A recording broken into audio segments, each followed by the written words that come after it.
Selamat pagi, salam sejahtera untuk kita semua.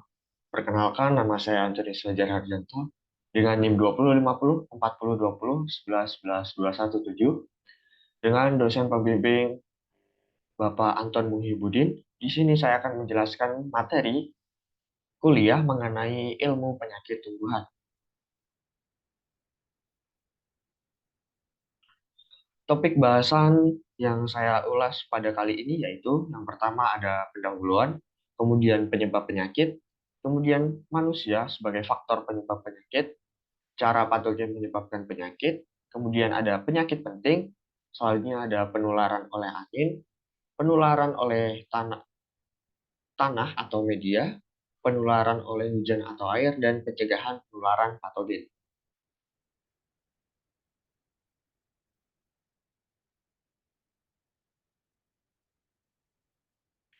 Yang pertama yaitu penyebab penyakit.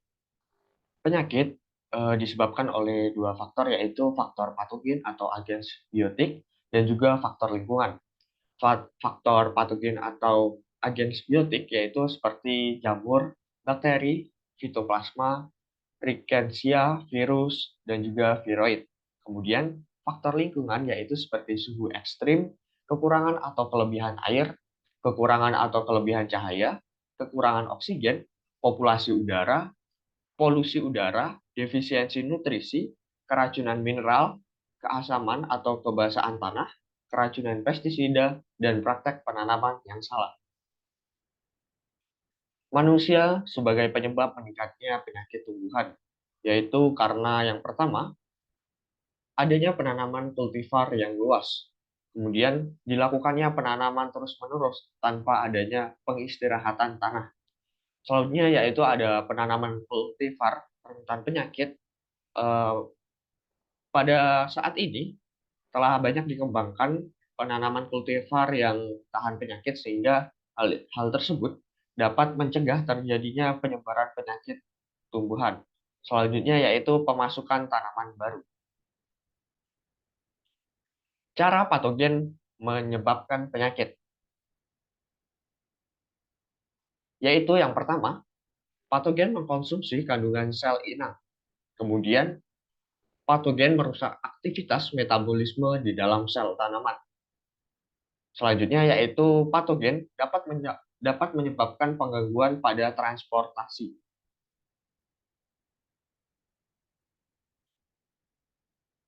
Penyakit penting pada tumbuhan yaitu seperti ada penyakit hawar daun pada ketang, kemudian penyakit bercak daun pada padi, penyakit karat daun pada kopi, hawar daun pada jagung, BP, KC pada cengkeh, CFPD pada jeruk, tungro dan kerdil pada rumput padi. Penularan penyakit secara mekanis, yaitu patogen dapat menyebar oleh alat pertanian yang digunakan bekas penggunaan pada tanaman yang terinfeksi, pindah ke tanaman sehat yang menempel alat yang tidak disterilkan terlebih dahulu. Tanaman terinfeksi, alat, kemudian tanaman sehat itu merupakan siklus dari terjadinya penularan secara mekanis. Untuk meminimalisir penyebaran patogen lewat alat, maka perlu adanya penggunaan alat yang terpisah atau rajin melakukan sterilisasi alat. Selanjutnya yaitu ada penularan melalui vektor. Vektor adalah organisme yang membawa patogen penyebab penyakit dari satu tanaman ke tanaman lain.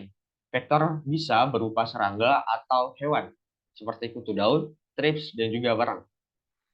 Mekanisme dari penularan melalui vektor yaitu vektor membawa patogen penyakit di dalam tubuhnya, mulut, usus, bahkan saluran pencernaan, kemudian ditransfer atau disebarkan ke tanaman lain.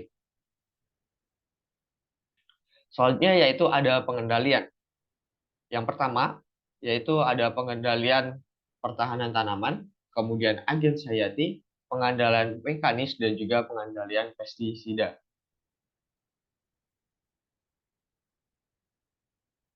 Penularan penyakit dapat terjadi yaitu yang pertama ada penularan oleh angin atau airborne, di mana angin dapat menyebarkan spora cendawan secara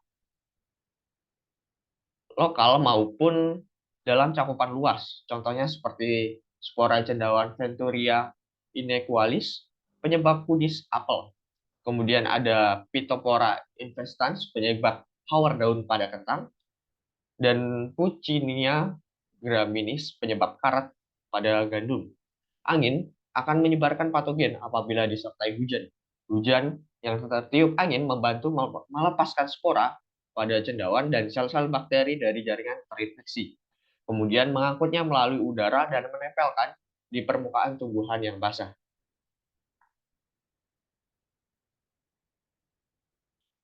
Berikut ini adalah gambar dari siklus penyebaran penyakit oleh angin. Siklus penting dari penyebaran penyakit yaitu yang pertama ada take off atau mengangkat inokulum ke udara, kemudian ada flight, memindahkan inokulum dari satu tempat ke tempat lain. Selanjutnya yaitu ada deposisi, yaitu menempatkan inokulum pada inangnya. Selanjutnya ini yaitu penularan melalui tanah atau soilborne. Penyakit tular tanah adalah penyakit pada tanaman yang disebabkan oleh agen-agen patogen yang dapat bertahan hidup di dalam tanah tanpa adanya tanaman inang.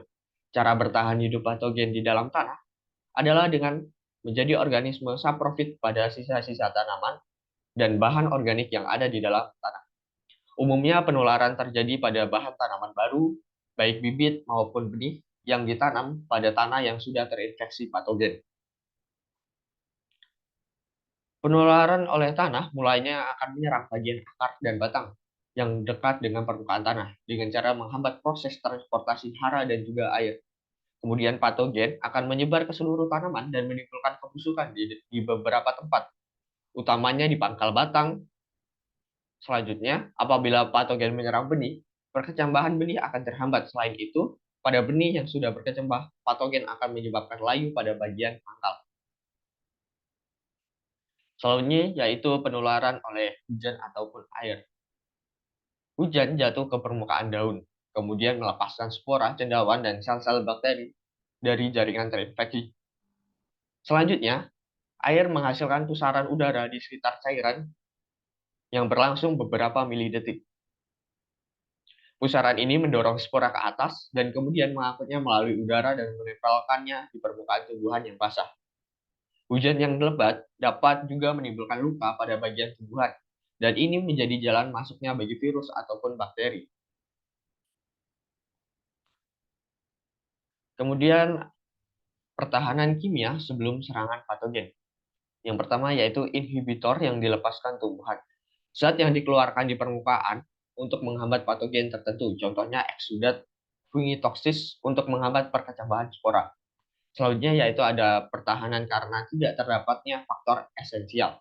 Permukaan sel tidak memiliki faktor pengenal spesifik yang dapat dikenali oleh patogen, contohnya oligosakarida, polisakarida, dan glikoprotein atau lektin. Kemudian inhibitor yang ada di dalam sel tumbuhan. Senyawa yang ada di dalam sel tumbuhan yang membuat beberapa tumbuhan bersifat resisten, contohnya fenol, tanin, dan guanin. Pertahanan kimia setelah serangan patogen. Yang pertama yaitu pengenalan patogen oleh tanaman inang. Zat yang dikeluarkan sebagai sinyal mengindikasi adanya patogen seperti glikoprotein, karbohidrat, asam lemak, dan peptida.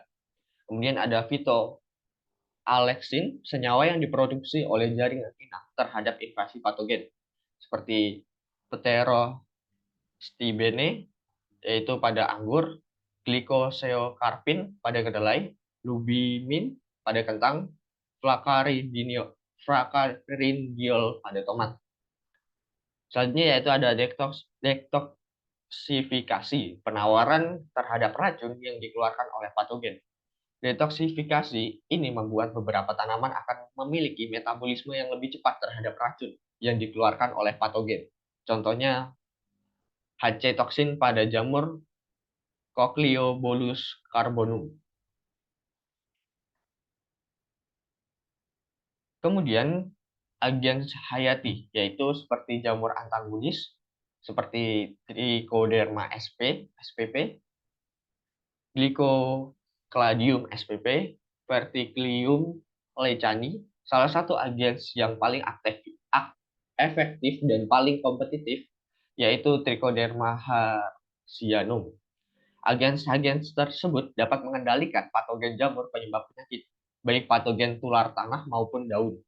Kemudian terdapat bakteri antagonis seperti Pseudomonas fluorescens, Bacillus subtilis, Agrobacterium, Radiobacter, Streptomyces spp. Kemudian beberapa bakteri antagonis memiliki kemampuan untuk menghambat nutrisi patogen dan menghancurkan dinding sel dari patogen seperti contohnya pada jamur. Mekanisme agens hayati yaitu yang pertama ada kompetisi, persaingan antara agens hayati dengan patogen penyebab penyakit dalam memperoleh ruang dan juga nutrisi pada tanaman inang. Selanjutnya ada parasitisme, yaitu mikroorganisme agens hayati memiliki sifat parasit terhadap patogen. Kemudian antibiosis, yaitu perusakan patogen oleh agens hayati karena menghasilkan beberapa senyawa kimia yang beracun, yaitu toksin ataupun antibiotik bagi patogen. Baiklah, cukup sekian yang dapat saya sampaikan. Terima kasih, selamat pagi.